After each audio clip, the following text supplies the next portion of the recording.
വിവാഹം കഴിഞ്ഞിട്ടുള്ള ആൾക്കാരുടെ ഇടയിലും ഈ സെക്ഷൽ ഫാൻറ്റസീസ് കൂടുന്നു.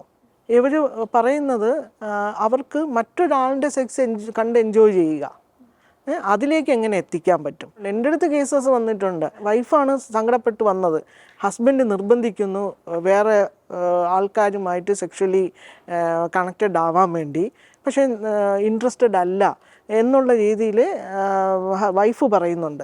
ഹസ്ബൻഡിൻ്റെ അടുത്ത് സംസാരിക്കുമ്പോൾ അങ്ങയുടെ ഫാൻറ്റസി എന്ന് പറഞ്ഞാൽ അങ്ങേർക്ക് വൈഫ് മറ്റൊരാളുമായിട്ട് സെക്സ് ചെയ്യുന്ന കാണപ്പോഴാണ് ഇദ്ദേഹത്തിന് സെക്ഷലി ഉണർവുണ്ടാവുന്നതും അയാൾക്ക് സെക്ഷലി ആയിട്ടുള്ള ആക്ടിവിറ്റീസിന് സാധിക്കുന്നത്. ഇപ്പോൾ വൈഫ് സാപ്പിംഗ് എന്നൊക്കെ പറഞ്ഞ ഒരു സംഭവമൊക്കെ കഴിഞ്ഞിട്ട് തിരിച്ച് അവരുടെ കുടുംബങ്ങളിലേക്കല്ലേ മടങ്ങുന്നത്.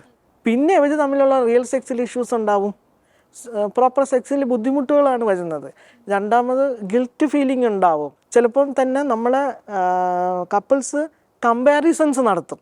അയാളായിരുന്നല്ലോ നല്ല നല്ല സെക്സിൽ നന്നായി, നിങ്ങളെയും കാട്ടി ബെസ്റ്റ് അയാളായിരുന്നു, അതല്ലെങ്കിൽ നിങ്ങൾക്ക് വേർപ്പ് നാറ്റമുണ്ട്, അയാൾക്ക് അങ്ങനെയല്ല, അയാൾക്ക് നല്ല പെർഫ്യൂമിൻ്റെ സ്മെല്ലായിരുന്നു. ഇങ്ങനെയുള്ള ഇഷ്യൂസൊക്കെ പിന്നെയും ദാമ്പത്യത്തിൽ പ്രശ്നങ്ങളിലേക്കൊക്കെ കൊണ്ടു നിർത്തി. ഇതൊക്കെ നമ്മളെ സൊസൈറ്റി ഒരിക്കലും തുറന്ന് ചർച്ച ചെയ്യാത്ത, എപ്പോഴും ഒളിച്ചു വയ്ക്കുന്ന കുറേ കാര്യങ്ങളാണ്. അപ്പോൾ ഇതെല്ലാം ആയിരിക്കാം ചിലപ്പോൾ ഒരു മാരേജ് ഇഷ്യൂസിലേക്കൊക്കെ കൊണ്ടുവന്ന് എത്തിക്കുന്നത്.